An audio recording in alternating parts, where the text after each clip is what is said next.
Hello and welcome to another political dialogue program. Today we're gonna have a very important guest, political scientist specialized in international politics, Jino Victoria Doabi. Dear Jino, thanks for joining us today. Thank you for having me, Erem. Thank you. As you know, the conflict in Syria is getting deeper, and that also reflects the Rojava as well, and also the northern east Syria, which is protected by the SDF forces. So my first question would be, what are the attitudes of the international powers so far regarding the attack of the Turkish state and its support for the jihadist groups? So do you find it sufficient? Is there an enough reaction from the international powers what's happening in Syria? I think that is a really good question. Regarding if it's sufficient, no, obviously not for the people of Syria, not for the SDF, and not for the Kurds. What I have noticed is that the international actors have been passive and failed to act decisively. Although we have seen prominent US senators and ministers of foreign affairs warning Erdogan against the aggregation against Turks. But I do think that the West needs to step up. Warnings against Erdogan are not enough. There must be a clear consequences to address his actions, especially given Turkey's ties to the jihadis who has taken over Syria. And this also has to be a very important factor that Turkey is a NATO ally doing this to the Kurds, who are our allies too in the West. So no, I don't think it's enough, and I think the West has to, and they are responsible for taking action against this aggregation. Thank you, Gino. That was a good point, that especially you underlined that Turkey is a NATO member and still continues its support to the jihadist groups as well as the war crimes. So secondly, we would like to ask, what is the importance of closing the airspace in northern and east Syria, and what is your call to the international coalition regarding this, because this fly zone is under the control of the international coalition. And as you know, the Turkish unnamed aerial vehicles are bombing civilians still there. So that's an important issue as well, the no-fly zone for Rojava and northern Syria. What is your call regarding to this? Well, I think also that is a really good question, because no-fly zone is crucial to protect civilians and allow SDF, an ally of the West, to continue operation against the terrorists. My call for the community, international community, is definitely it is crucial to establish a no-fly zone. The international community has to take responsibility for stopping Turkish ongoing for 5 years attacks on northern Syria, and his main goal is to ethnically cleanse the Kurds. We have seen videos coming out the last couple of days against not only Kurds, but Alawis, Christians. We have seen all kinds of attacks against minorities. So there must be a no-fly zone so the SDF can do their operation and defeat the terrorists right now attacking the area. Do you think Turkey's these operations from the airspace also gives a chance to ISIS to grow, come back? Yes, of course. No. To differentiate between ISIS, Erdogan's regime, and HDS, SNA, I think it is, to be quite frankly with you, ridiculous. They are all the same, and they have only one goal, and establishing, well, there are a couple of goals, but in the whole bigger picture and bigger perspective, they are all a threat to the Syrians and the minorities in Syria, especially in Rojava, because they are in contrary ideology to everything that these terrorists stands for.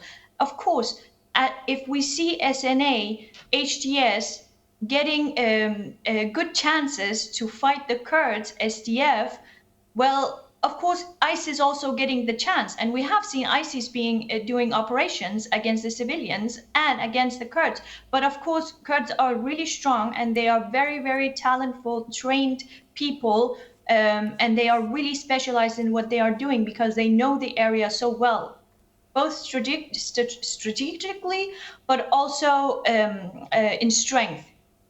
Thank you, Gino. My third question is also about the NATO because you underlined it and it's a very important issue.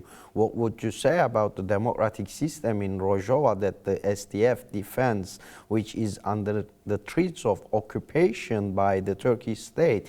Why Turkey attacking to the Kurds and why is NATO still in silence against this? That is a good question. Well, you know, Rojava represents a very unique democratic project that is aligned with the Western values, human rights values, international values, and I think that is a threat to what Erdogan's goal is for Middle East. Turkey's aggregation aims to suppress Kurdish autonomy, and NATO's silence is disappointing and unacceptable in any shapes and forms. And a message must be sent to the Kurdish leaders and people worldwide, and my people, the Kurdish people, and the region, people of Middle East. Stand with the SDF, with the sacrifices daily to combat terror, jihadis, and dictatorships. SDF is the only key that Syria has for an actual democratic system. To disappoint these values is disappointing the humanity, I think. Thank you, Gino. So my next question would be about the future of Syria and building a democratic system in Syria. How do you see the future of Syria? How should it be shaped? And what is the role of the Kurds in this process, do you think? As the Kurds are more experienced with building up a democratic system in the region, as we can see clearly in the north and Syria as well as in Rojava as well. So how would you like to combine these two questions? What is the role of the Kurds and how do you see how it should be the future of the Syria? I don't think you can put Erdogan's idea of the future of Syria and the people of Syria's idea of what they want into one thing and get something good out of it, because they are really contrary to each other. The future of Syria seems very dark right now under HTS and Erdogan's control. Syria is not free. Syria is under control of jihadis. And Syria's future should be built on democracy and diversity and prosperity. The Kurds obviously play a crucial role since they have experience in building democratic structures. They have experience of 10 years how this looks and how this must be practiced. And not only that, we always forget about the women of Syria. We always talk about the HTS, the SNA, Erdogan, and this and that. But the women of Syria are also tired. Their voices needs to be heard. If you look at Jolani or Erdogan's second government just in Syria, you see only jihadists, former terrorists, former what do you call it, Islamists having control. There's not a single. It doesn't represent Syria at all in its diversity. Thank you, Jino. Also, another issue is about the other minorities. Of course, the Kurds are fighting against all these jihadist groups, but as you mentioned, Christians, Alevis, Yazidis, Yeah. Sunnis are under attack. They're facing a barbaric genocide right now. So Yes, they that are is true. currently these vulnerable people and beliefs in the region facing these massacres. But people in northern East Syria are being defended and governing themselves as well. So how important do you think it it is for these oppressed people and communities to join to the SDF and support the struggle of SDF. How important is the unity against these jihadist groups? What is your unity call? It is absolutely critical for the region stability that oppressed groups stand together and are united and support the SDF. Let's be honest, a lot of propaganda is in social media and going viral and stuff like that, but people in these areas in Rojava and the minorities knows SDF. They know who came to their defend, and they know who wants to support them and shelter them. And we saw that also in the beginning of the I want to say occupation of Syria after Assad fled Syria. He's also a tyrant. We must not forget that. But it is absolutely crucial. Erdogan's threat extends beyond Rojava's border, which is why solidarity among the Syrian people, especially the minorities, is essential right now. Dear Jino, there is another issue that we need to keep underlining it, because Turkey didn't stop support both logistically and both politically as well to these jihadist groups, which is SNA at the beginning. In Turkish is the SMO, the Syrian National Army. So Yes.